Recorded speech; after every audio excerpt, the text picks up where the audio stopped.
Salve, salve, ladies and gentlemen. Muito boa tarde para mais um capítulozinho da nossa sutil arte de ligar o F. Aperte o F. E agora, de novo, aos nossos cenários do estúdio, mais uma vez, aqui diretamente de Porto Muito Alegre, ó. Barba feita, fui na pet shop, cortando cabelo, barba. Ai, ai. Vamos rir, né? Bora rir mais um pouquinho. Um dia a casa cai. Vamos falar hoje sobre um dia a casa cai. Eu quero ouvir de vocês aí, quem ouviu o último capítulo ali sobre o Jimmy. Jimmy, quem aqui conhece um Jimmy na sua vida, com essa autoimagem idealizada gigante, com essa soberba, com essa prepotência, com essa arrogância, com essa opulência ilusória, sem sombra de dúvida, e de que a gente possa perceber sempre de que esses aspectos têm alguma coisa nossa, né? Ou a gente tem o potencial de ser igual a ele, ou completamente diferente. Hoje o capítulo é bastante longo, ele tem 11 páginas, eu vou tentar dar o máximo possível de fazer a leitura, talvez ele extrapole os nossos tradicionais 30 minutos, que algumas vezes extrapolam. Tem algumas coisas que nem cabe comentar, só ouvir realmente a narrativa, mas dentro do possível, se ele ficar longo demais, eu paro na metade aqui e seguimos o baile na nossa próxima terça-feira, ok? Vamos lá, vamos em frente então, vamos ouvir a historinha dele sobre um dia a casa cai. É um ponto muito importante, gente, onde quantas vezes a gente acha que é tão a última bolacha do pacote, né? Como é tão especial, e nessa especialeza a gente, principalmente quando se é jovem, adolescente, né? Os adolescentes adoram achar que sabem tudo muito mais do que os pais, que sabem mais do que a vida, que sabem mais do que o universo, e algumas vezes a gente precisa ter umas bordoadas, e nesse capítulo aqui em específico, traz essa questão muito importante da gente perceber a causa e o efeito, e também um ponto de humildade, de eu começar realmente a perceber, peraí, só um pouquinho, isso que eu estou querendo fazer aqui, será que eu sou realmente a primeira pessoa a fazer isso? Será que eu sou o máximo disso daqui tudo? Onde ele coloca a questão da arrogância, o quanto essa arrogância ela realmente nos atrapalha. É o nosso ego, né? A mente que engana a gente. O ego imaturo, ele está sempre buscando o prazer, o pertencimento, a perpetuação, mas essa autoimportância gigante. Por isso que eu trago na intencionalização o primeiro passo, a autoidentidade, verifica, certifica qual é realmente a tua identidade. Depois, a autoobservação, para e observa naquilo que tu escreveu, que tu acredita ser o que disseram que tu és, se isso faz sentido. Depois o auto-amor, tu aprender a amar algumas partes tuas ali, e as outras que não estão boas o bastante, simplesmente poder reconhecer, assim, é o nível de consciência que eu tinha, onde eu me coloquei neste momento, mas isso não define quem tu és. Quando a gente começa a entender essa dinâmica, essa lógica toda, a gente consegue verdadeiramente construir e seguir em frente. Agora, enquanto eu não entendo tudo isso, eu continuo ou buscando aprovação externa ou com uma autovalidação fora dos parâmetros, porque eu só quero enxergar as coisas maravilhosas, ou o contrário, me vitimizar, e aí estou sempre convalidando. Pare e observe realmente quem tu és, para que daí tu possa trabalhar depois o autocontrole e a autorresponsabilidade, criar uma responsabilidade, um padrão de ser uma pessoa daquilo que tu quer entregar para a vida, e não aquilo que os outros estão esperando de ti. Não, os outros são os outros. A gente precisa ver o que a gente tem do nosso melhor para entregar. Nosso objetivo é ser, não é agradar. Ser. E ser representa a minha atuação. Eu observando que é para ser observado conforme a minha ótica, não conforme a ótica dos outros. Bora lá? Um dia a casa cai. Eram 9 horas da manhã e eu estava na aula de biologia. Cabeça deitada, sobre os braços cruzados na mesa, olhando para o ponteiro do segundo do relógio. Cada tique sincopado com a explicação tediosa do professor sobre o cromossomos e mitose. Como todo bom adolescente de 13 anos, registra essa idade, de 13 anos, que se vê preso numa sala abafada e iluminada por luzes fluorescentes, eu estava entediado. Tá aqui, ó. Esse aqui é o tédio. Bateram a porta. Sr. Price, vice-diretor da escola, enfiou a cabeça na sala. Desculpe interromper. Mark, você pode vir um instante? E traga suas coisas. Que estranho, pensei. O normal era os alunos serem mandados ao escritório do diretor. O diretor raramente ia até as salas, recolhia meu material e saía. O corredor estava vazio, centenas de portas e armários bege convergiam no horizonte. Mark, disse o diretor, pode me levar ao seu armário, por favor? Tudo bem, falei e comecei a andar até lá. como uma lesma de calça jeans larga, cabelo desgrenhado e uma camisa de pantera grande demais. Chegando ao meu armário. Abra, por favor, ordenou o Sr. Price. Obedeci. Ele ficou na minha frente e pegou meu casaco, minha bolsa com uniforme de educação física, minha mochila, enfim, tudo que tinha no armário, menos alguns cadernos e lápis. Venha comigo, por favor, disse ele sem olhar para trás. Comecei a ficar nervoso. Fui com ele até o escritório do diretor. Chegando lá, o Sr. Price me mandou sentar. Depois fechou a porta e a trancou. Foi até a janela e fechou as cortinas. Minhas mãos começaram a suar. Aquilo não era uma simples conversa. Imagina, né? A essa altura do campeonato, tirado da sala, pedindo para pegar todas as coisas, fechando a cortina. Opa, e agora? Ou vou tomar uma surra ou sei lá o que vem. O Sr. Price sentou e revirou o material em silêncio, verificando os bolsos, abrindo os zíperes, sacudindo as roupas de educação física e jogando-as no chão. Sabe o que estou procurando, Mark? Perguntou ele sem olhar para mim. Falei, não. Drogas. A palavra me deixou num estado que era um misto de atenção e nervosismo. Drogas? Gaguejei. De que tipo? Ele me lançou um olhar severo. Não sei. De que tipo você tem? Retrucou, abrindo o fichário e verificando os bolsinhos para canetas. O suor brotava de todos os meus poros, nas palmas das mãos, nos braços, no pescoço. Minhas têmporas começaram a latejar quando o sangue subiu para o rosto e depois para o cérebro. Como todo bom adolescente de 13 anos, acusado de portar narcóticos e levá-los para a escola, eu queria sair correndo dali e me esconder. Não sei do que o senhor está falando, protestei num tom muito mais humilde do que gostaria. Senti que deveria transmitir mais confiança, ou talvez não. Talvez devesse estar com medo. As pessoas demonstram mais medo ou mais confiança quando estão mentindo. Por que eu queria demonstrar os opostos? Bom, minha insegurança aumentou, pois o medo de parecer inseguro me deixou mais inseguro ainda. Aqui é um ponto muito bacana, né? O medo do medo me traz mais medo, o medo da insegurança me traz mais insegurança. Por quê? Porque o viés cognitivo de confirmação me faz olhar mais para aquilo que eu estou olhando. Por isso, te liga, para onde que tu está olhando? Para onde que tu está olhando normalmente? A M do círculo vicioso infernal. Sim, círculo vicioso do prazer negativo. Isso é o que vamos ver, disse ele. Então ele voltou a atenção para minha mochila, que aparentemente tinham 100 bolsos, cada qual com objetos de adolescentes mais bobos. Canetas coloridas, bilhetinhos passados durante a aula, CDs do começo dos anos 90, com a caixinha rachada, marcadores secos, um velho bloco de desenhos sem metade das páginas, inutilidades, poeira, fiapos acumulados durante toda uma existência enlouquecedoramente monótona no ensino fundamental. Meu suor deveria estar jorrando à velocidade da luz. E o tempo se prolongava e se dilatava de tal forma que os poucos segundos naquele relógio da aula de biologia tinham se transformado em éons, milhões e milhões de tempos-luz. Cada minuto o suficiente para crescer, envelhecer e morrer. Imagina aqui. Será que ele tem culpa no cartório ou não? O que vocês acham? Escrevem para mim. Somente eu e o Sr. Price e minha mochila sem fundo. Em algum momento, da era mesolítica, o Sr. Price terminou de revistar a mochila. Sem ter encontrado nada. Parecia nervoso. Virou a mochila de cabeça para baixo, deixando cair tudo no chão. E começou a suar tanto quanto eu. Só que, se no meu caso era por pavor, o que ele sentia era raiva. Nada de drogas hoje, hein? Ele tentou parecer casual. E eu tentei também. Não. Espalhou minhas coisas, separando cada item e os reunindo em pequenas pilhas, ao lado do meu uniforme de educação física.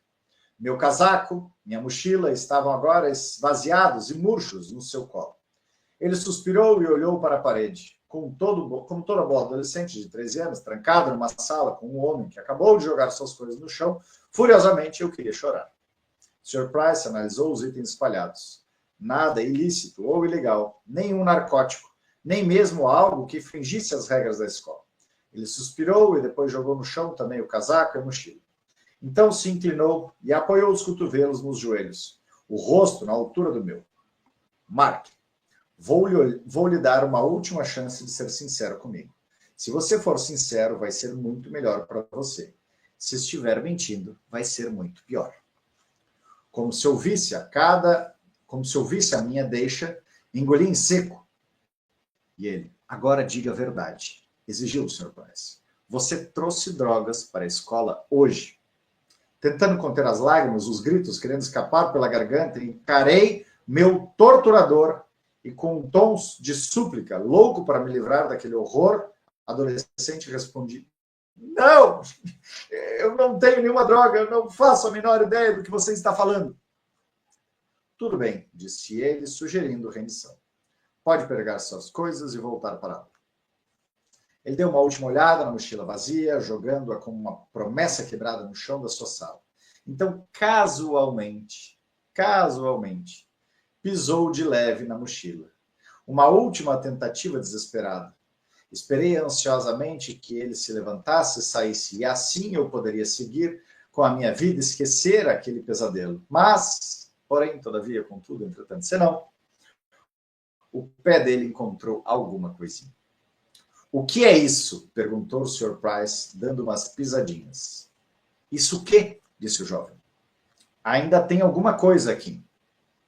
Ele pegou a mochila, começou a tatear o fundo. A sala ficou embaçada, os meus olhos, tudo ao redor oscilava. Eu era inteligente. Quando jovem, era simpático, mas também era um idiota. Que bom, né? Lembra quando ele falou do Jimmy?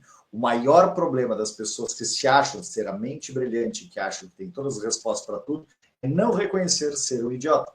E às vezes a gente precisa, assim, reconhecer que naquele afã de querer achar que veio antes do que todos os que vieram antes, que fizeram todas as coisas que ali já tinham ocorrido, de que ele saberia se dar muito bem diante de tudo aquilo. Digo isso no sentido mais amoroso possível. Era um idiota rebelde e mentiroso, irritado e cheio de ressentimento. Aos 12 anos, modifiquei o sistema de segurança da minha casa, usando ímãs de geladeira para sair escondido à noite. Meu amigo e eu colocávamos o carro da mãe dele em ponto morto e empurrávamos até a rua para dirigir por aí, sem acordá-la.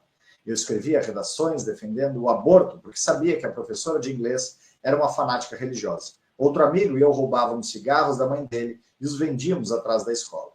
Eu abria um compartimento secreto no fundo da minha mochila para esconder a maconha. E aqui é um ponto muito importante, tá, gente? A gente sempre acha que quer ser o melhor e tudo mais, mas no fundo tem um desejo de ser pego. Toda essa malandragem, toda essa artimanha, todo esse desejo é uma fã de sentir visto. E é nessa situação, como eu não sei me observar, como eu não sei me amar, eu faço coisas e mais coisas para que alguém me pegue, para que alguém me olhe. Porque se eu não estou me sentindo visto, observado por amor, por aquilo que eu faço de bom, mesmo eu não fazendo, eu escolho o outro lado. Já que eu não estou sendo visto, então eu vou encontrar uma maneira de ser visto. E todas as pessoas que fazem as coisas buscando impedir, tem algo nesse aspecto. Lembra do filme aquele Prenda-me se for capaz, onde o... Como é que é o nome dele, loirinho? O Tom Hanks e o Leonardo DiCaprio. E o Leonardo DiCaprio, naquele filme, ele acaba seguindo um padrão do pai dele. Talvez aqui esse mesmo jovem, em algum ponto, tenha visto o pai ou a mãe, alguém fazendo alguma coisa que chamava a atenção através do pior. Ele relata que tem outros irmãos, então, de repente, ele tinha uma disputa por atenção pelos irmãos, dos pais junto com os irmãos, e isso fazia com que ele tivesse que ser mais habilidoso, mais engenhoso. Então, quando a gente começa a perceber as pessoas que estão fazendo de tudo para chamar atenção, são pessoas que não se observam, não se amam e não se aceitam. E buscam, então, através da repreensão, se sentir vista. O grande problema é que a solução vai acontecer somente no momento em que essa pessoa aprender a parar para se observar e perceber que tudo aquilo que está vindo contra ela não é contra ela, é o reflexo do que ela está emanando. E até ela se dar conta disso, ela vai continuar criando situações, ou seja, toda essa punição era o reflexo do que ele estava emanando. Ele estava querendo, em algum ponto, um nível de consciência dele, eu quero que me vejam.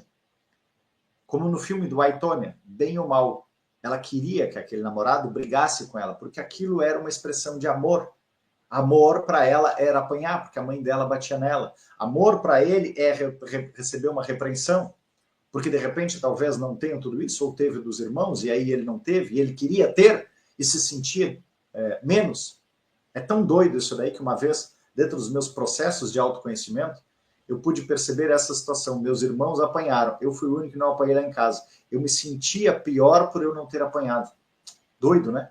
Por quê? Porque, afinal de contas, nossa, eles eram tão importantes que até apanhavam. Eu era tão desimportante que nem apanhei. Pois é, mas essa vítima, como ele traz mais adiante, era uma pessoa que também é egoísta, que também estava buscando, em última instância, essa atenção, mesmo que fosse causando pior. A mente da mente engana a gente de maneiras loucas. Foi esse comprometimento, esse compartimento que o Sr. Price encontrou depois de pisar na minha droga escondida. Eu tinha mentido. E como prometeu, o Sr. Price não pegou leve comigo. Algumas horas depois, com todo bom adolescente de 13 anos, algemado no banco traseiro de uma viatura policial, eu achava que a minha vida tinha acabado. E tinha mesmo, de certa forma. Meus pais me prenderam em casa, eu não teria amigos no futuro próximo, fui expulso da escola e terminaria o ano letivo estudando em casa. Minha mãe me fez cortar o cabelo e jogar fora todas as camisas de Marilyn Manson e do Metallica, o que era, para um adolescente em 98, equivalente a ser condenado à morte por tosquice. Meu pai me arrastava para o trabalho de manhã e me fazia arquivar documentos por horas a fio. Depois que a educação domiciliar terminou, fui matriculado numa pequena escola cristã, onde o que não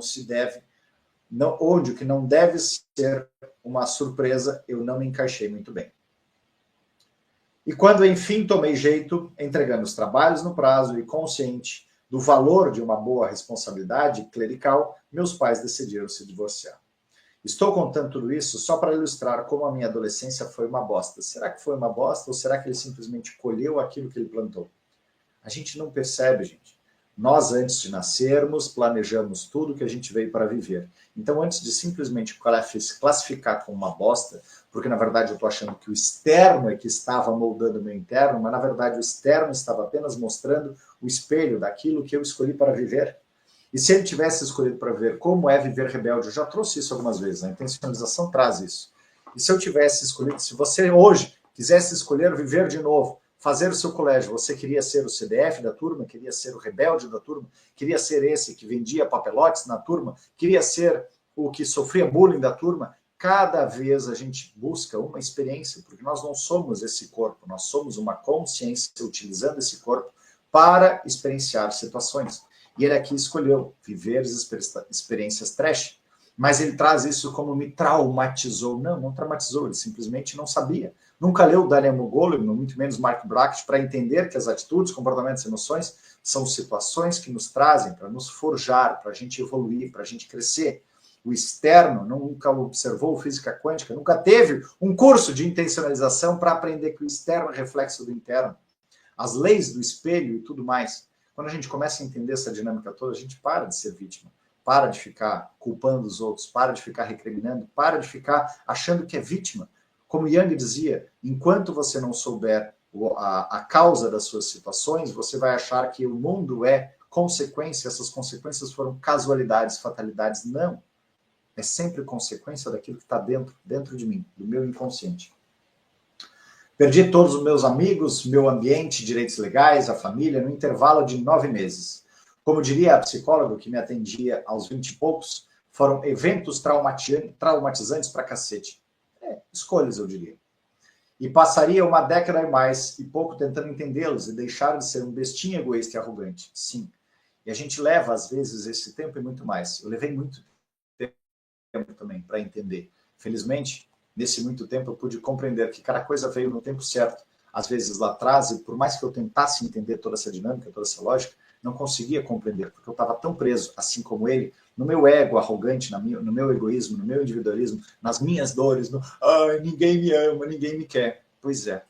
E a partir daquilo ali, é óbvio que eu ia continuar no viés cognitivo de confirmação, atraindo cada vez mais desse tipo de situação. Me recolhendo, me reclusando, até eu ter aquela chamada. Vamos fazer uma virada de chave. Chega disso. O problema com a minha vida doméstica naquela época não foram todas as coisas horríveis que foram ditas, feitas, e sim tudo que deveria ter sido dito e feito, mas não foi. Minha família ignora problemas como Warren Buffett ganha dinheiro ou Michael Jordan enterra no basquete. Somos os melhores nisso. A casa podia estar pegando fogo e diríamos, não, está tudo bem, só um pouquinho quente aqui, talvez mais sério, mas tudo bem. Quando meus pais se divorciaram, não houve pratos quebrados, portas batidas, nem discussões histéricas sobre quem chifrou quem. Depois que garantiram para mim e para meu irmão que não era culpa nossa, Eles abriram para a pergunta. Sim, você leu direito. Sobre a logística de nossa nova vida. Nenhuma única lágrima foi derramada, nenhuma única voz foi erguida. O máximo que meu irmão e eu chegamos a entrever a vida emocional declinante dos nossos pais foi o esclarecimento de que ninguém traiu ninguém. Ah, que ótimo!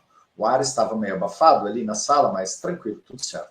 Meus pais são boas pessoas, não os culpo por nada disso, pelo menos não mais. E aqui é o ponto muito importante, enquanto a gente não tem consciência, e eu digo mais, enquanto a gente não aprendeu a se amar, a gente vai continuar culpando os pais. Os pais nos causaram isso, nos causaram aquilo, nos deram amor demais, nos deram amor de menos. O dia que tu aprender a te amar, tu vai passar a perceber que eles foram causar as dores ou o excesso de amor que eles fizeram. Não teria outra coisa, outra situação. Por quê? Porque é exatamente assim. Assim como no elenco de um filme, todos aqueles atores se colocaram por amor para interpretar da melhor maneira aqueles personagens para que o filme fosse um espetáculo, a nossa família, a nossa realidade aqui é da mesma maneira.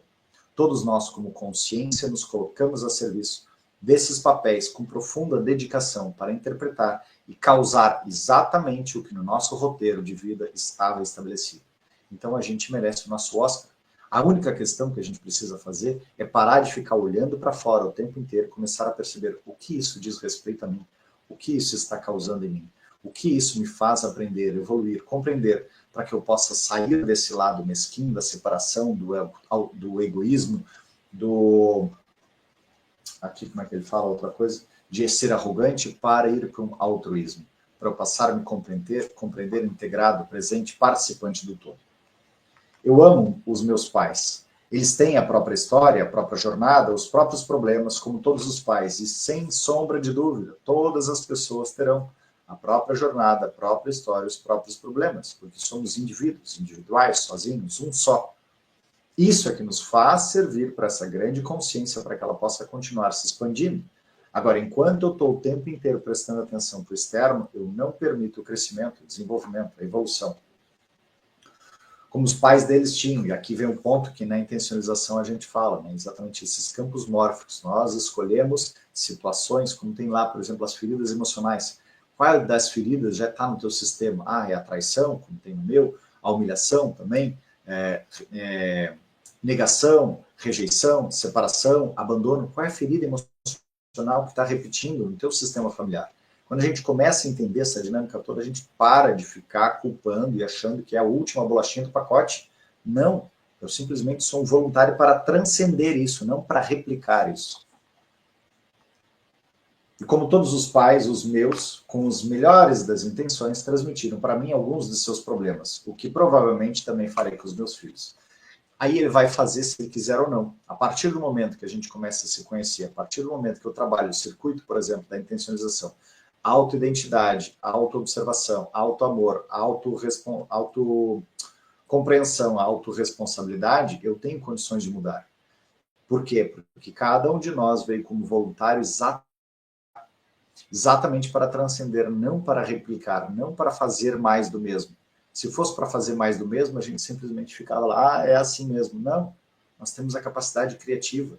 Então a gente escolhe esse desafio para transcender o desafio, não para perpetuar o desafio. Quando passamos por eventos traumatizantes, e aí que entenda-se, todo evento traumatizante é apenas uma situação que eu não parei para sentir. Eu não me entreguei a verdadeiramente sentir, tomar consciência daquilo, compreender a dor daquilo e transcender a isso. Como eu não parei para sentir, eu simplesmente replico aquilo lá. Como o filme A Cabana, aquele homem que ele apanhou bastante do pai, ele bateu no filho, o filho por não aguentar, mas aquilo acabou matando aquele pai. Mas em um momento ele foi lá e viu, disse, não, eu estava apanhando de novo, pois é, mas aquilo não era você, era o seu pai sofrendo uma surra do seu avô. Como esses, começamos a achar inconscientemente que não podemos resolver alguns dos nossos problemas. Essa suposta incapacidade, por sua vez, nos deixa infelizes e indefesos. Claro, eu só fico infeliz e indefeso porque eu não parei para observar que aquilo é apenas uma situação para eu transcender, não para eu continuar perpetuamente. E tem mais uma consequência. Se temos problemas insolúveis, e não existe problema insolúvel, todo problema é uma oportunidade, é um desafio, é um trabalho, uma tarefa. Se existe uma necessidade, busque uma solução. Se não tem solução, porque solucionado está. Simples assim.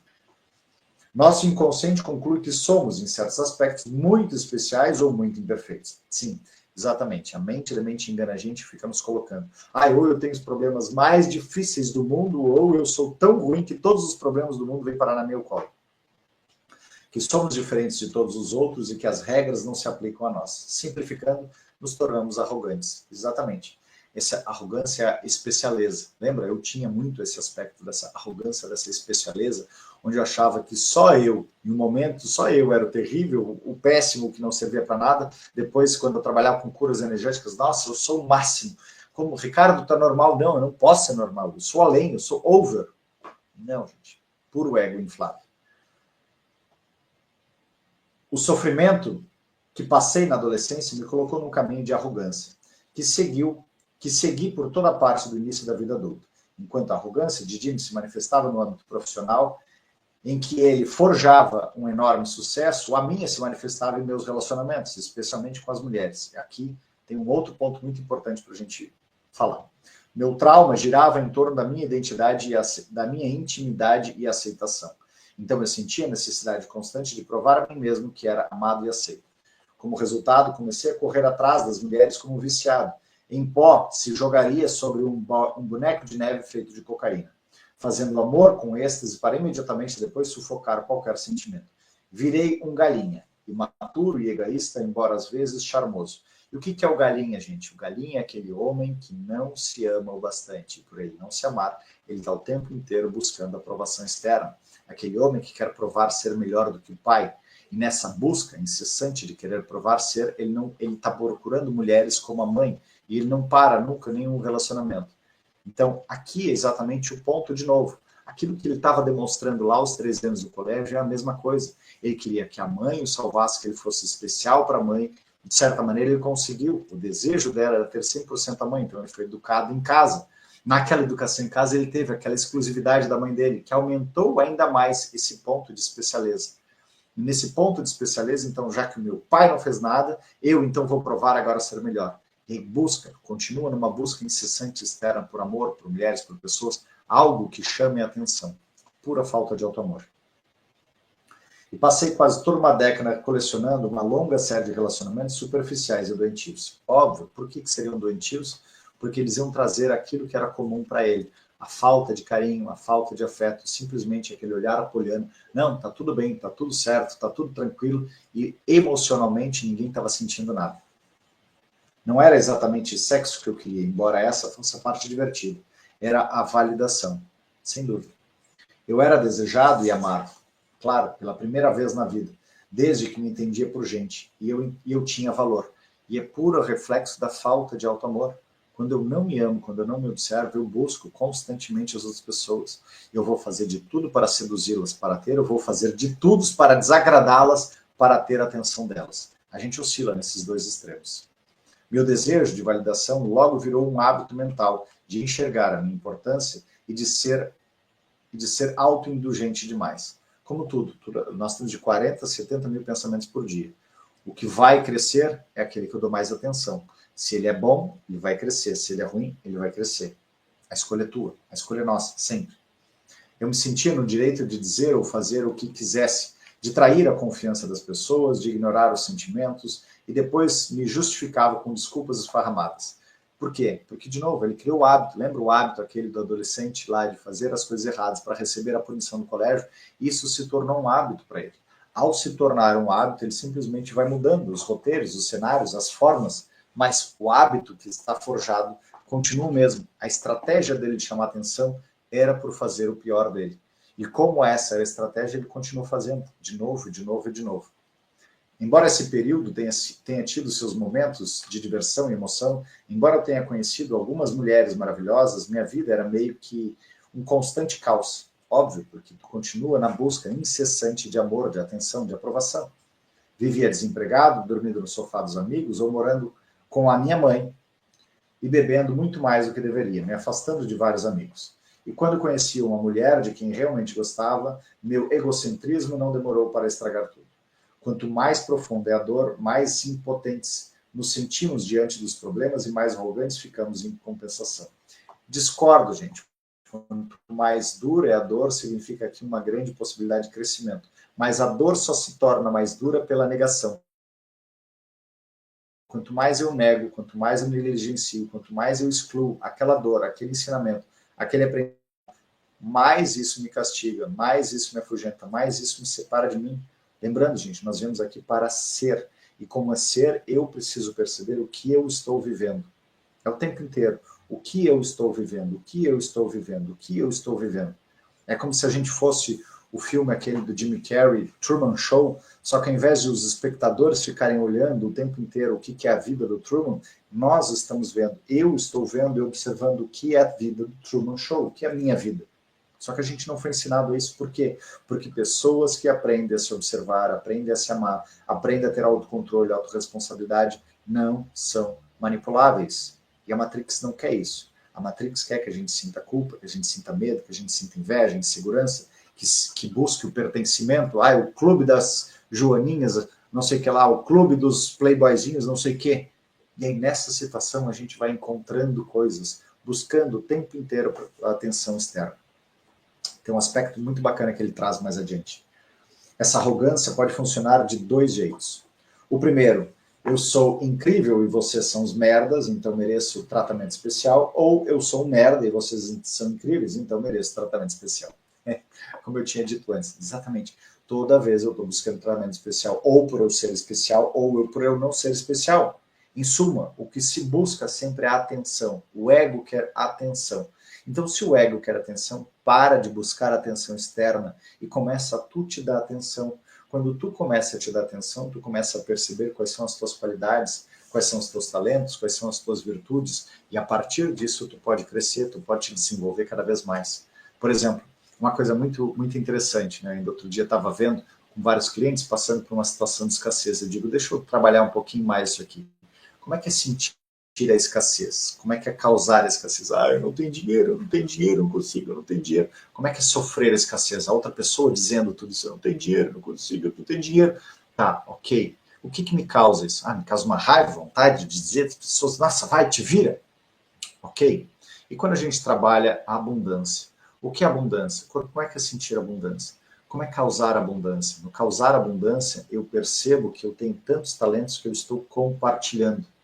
Como é sofrer abundância? As outras pessoas também têm tantos talentos que estão compartilhando.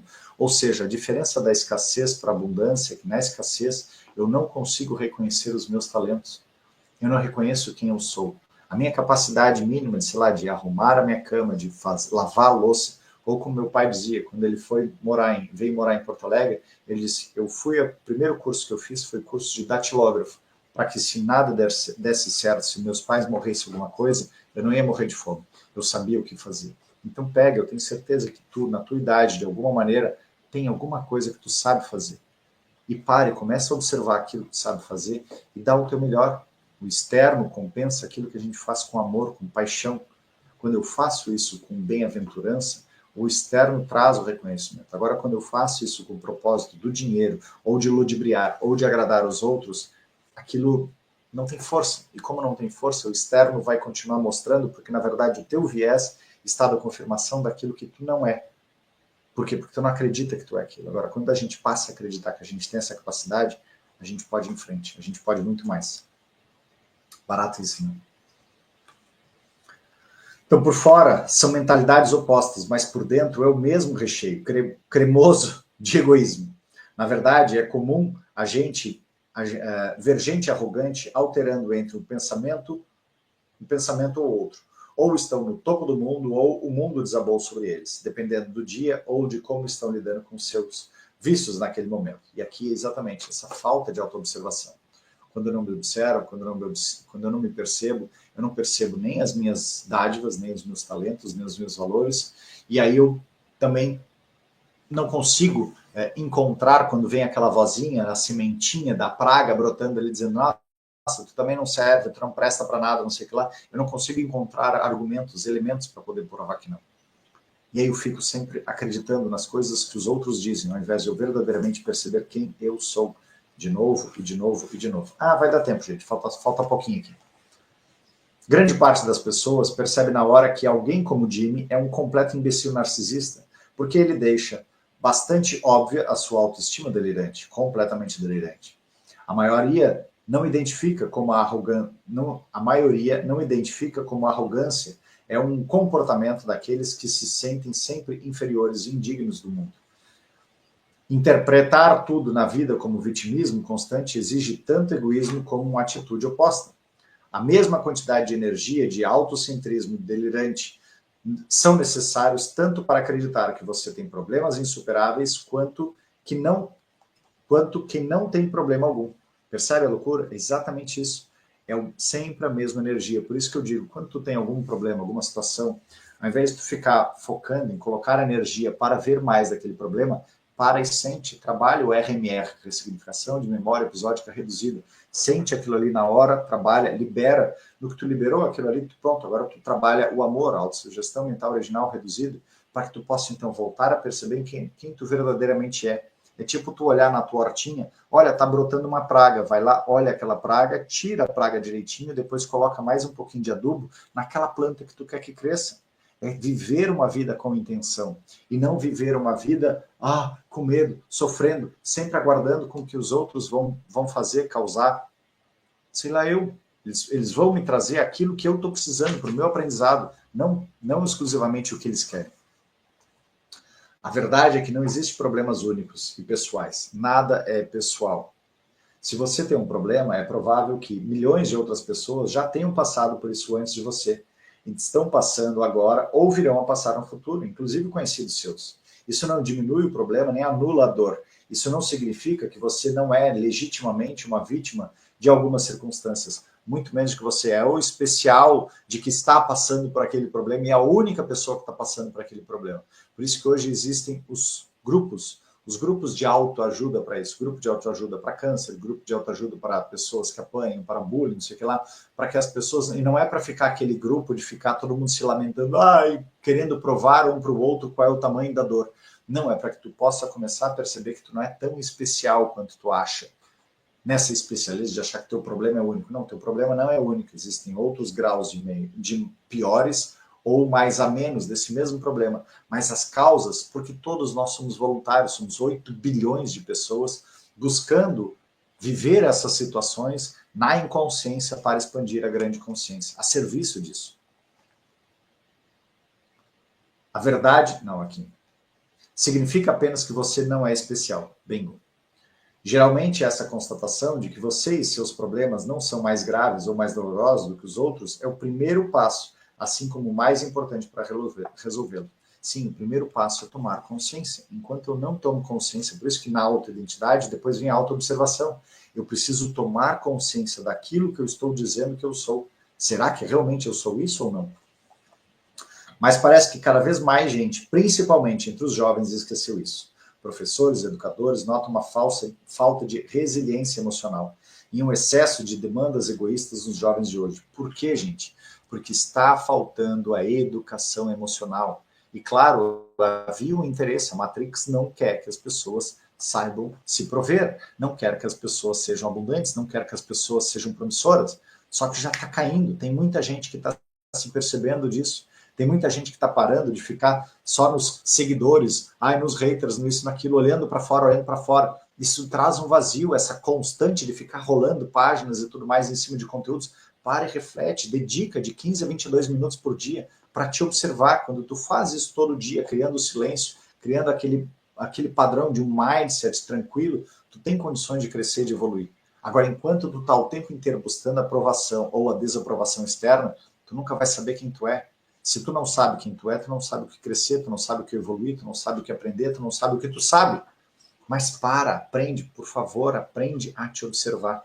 Aprende a te colocar em silêncio. Acessa lá, compra o conteúdo da autocompreensão para que tu possa entender a regra do jogo. Quando a gente começa a entender a regra do jogo, a gente começa a saber como sair do jogo. E ver que nós somos seres brilhantes. Nós somos seres co-criadores, nós somos que nem Jesus, nós temos a capacidade de co-criar as coisas. A gente só não cocria hoje porque a gente tem tanta crença, tanto medo, tanta dúvida, tanta insegurança, que eu não consigo sustentar uma energia de verdade, a ponto dela realmente se materializar. Não é incomum um livro ser retirado do currículo de uma turma apenas porque um aluno se sentiu mal com a leitura. Palestrantes e professores são destratados e banidos do campus por pecados tão banais quanto sugerir que talvez determinadas fantasias do Halloween não sejam tão ofensivas assim. Orientadores educacionais observam uma quantidade maior do que nunca antes de alunos exibindo sinais graves de abalo emocional por falta de educação emocional, após experiências comuns da vida acadêmica, como discutir com um colega de quarto ou tirar uma nota baixa. E aqui vem aquele velho provérbio oriental, né? Tempos difíceis criam homens fortes, homens fortes criam tempos fáceis criam homens fracos criam tempos difíceis. Estamos, infelizmente, passando por esse momento. Homens fortes criam tempos fracos, tempos fáceis. Estamos vivendo tempos fáceis. Como ele diz aqui, é estranho que numa época em que estamos mais conectados do que nunca, a arrogância esteja tão em alta. Algo na tecnologia recente parece permitir que nossa insegurança jorre aos botões de maneira inédita. Quanto maior a liberdade de expressão, maior o nosso desejo de vermos livres de qualquer um que possa discordar de nós ou de chatear. Quanto mais expostos ficamos a pontos de vista diferentes, mais nos incomodamos por eles existirem. Quanto mais fácil e livre de problemas de nossa vida se torna, mais nos sentimos no direito de que fique ainda melhor. Exatamente porque está fácil demais. E como está fácil demais, eu não encontro o desafio, o obstáculo para perceber a minha grandiosidade, a minha capacidade de resiliência, de encontrar um desafio, de provar, uau, que máximo que eu estou.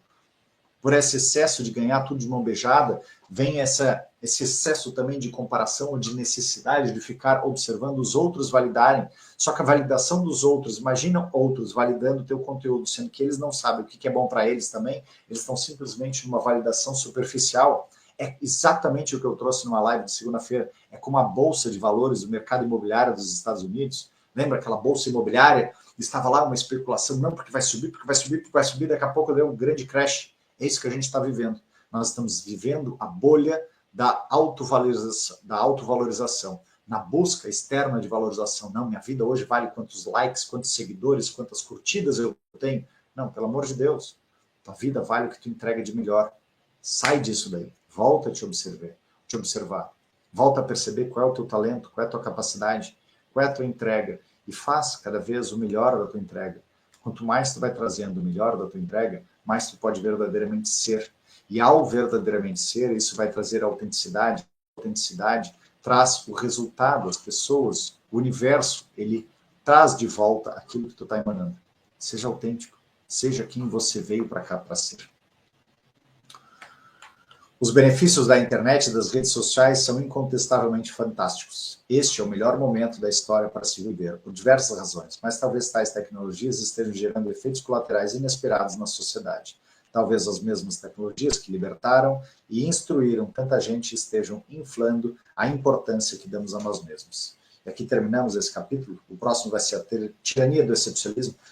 E cabe um comentário muito interessante que eu estava ouvindo. A nova era que vai trazer para nós não é mais pela busca de curtidas e comentários e tudo mais, mas sim o compreender o valor da minha entrega. Então, se você tem alguma dúvida, busque verificar qual é a sua entrega. Aquilo que você está trazendo realmente traz um bem para o todo? Traz um potencial, traz um crescimento, ajuda as pessoas e te ajuda a compreender o quanto tu estás trazendo algo bom? Então, faça. Esse é o objetivo, por exemplo, com a intencionalização. É um projeto onde a gente aprende, a se observar, aprende a se amar, aprende a perceber quais são os meus talentos, para que eu possa ser um exemplo para outras pessoas. E à medida que eu me torno um exemplo e mais pessoas querem, a gente trabalha a ressignificação dessas memórias dos nossos sistemas, do inconsciente coletivo, e vamos ancorando, sendo pontos realmente para ancorar cada vez mais a energia para o planeta. É por isso que essa comunidade, eu sei que ela está crescendo e cresce exponencialmente. Por quê? Porque à medida que a gente se percebe, uau, eu estou fazendo parte de um processo que não é só um processo de crescimento individual, é um processo de crescimento para o todo, onde a gente pode realmente ancorar uma nova terra, uma nova vida, uma nova realidade com valores reais, valores de quem tem algo para trazer o que é o seu melhor para compartilhar, e não o que os outros estão para dizer e para curtir o tempo inteiro. Se você quer ver o mundo melhor, seja a pessoa que quer ver no mundo. Viva com intenção. Ressignifique a sua ação. A intencionalização está aqui para isso. Salve, Marcos! Depois assisto, maravilha. Beijo, abraço, ladies and gentlemen. Conseguimos cumprir, foi um pouquinho mais do que normal, mas deu para a gente conseguir cumprir esse capítulo, que foi bastante longo, aqui 11 páginas. Nos vemos, então, na terça-feira. Um ótimo final de semana para todos. Desfrutem do conteúdo e vamos em frente. Cada vez mais. Lembrem sempre de se observar, lembrem sempre de se amar, se dar carinho, se dar atenção. Parar de achar que ou é especial por ser o melhor ou é especial por ser o melhor. Pior. Busquem apenas ser normal. Busquem apenas ser. Quando a gente é, a gente é. E aí nisso eu posso entregar o meu melhor para o mundo. Valeu, beijos, abraço, um ótimo final de semana. Fui.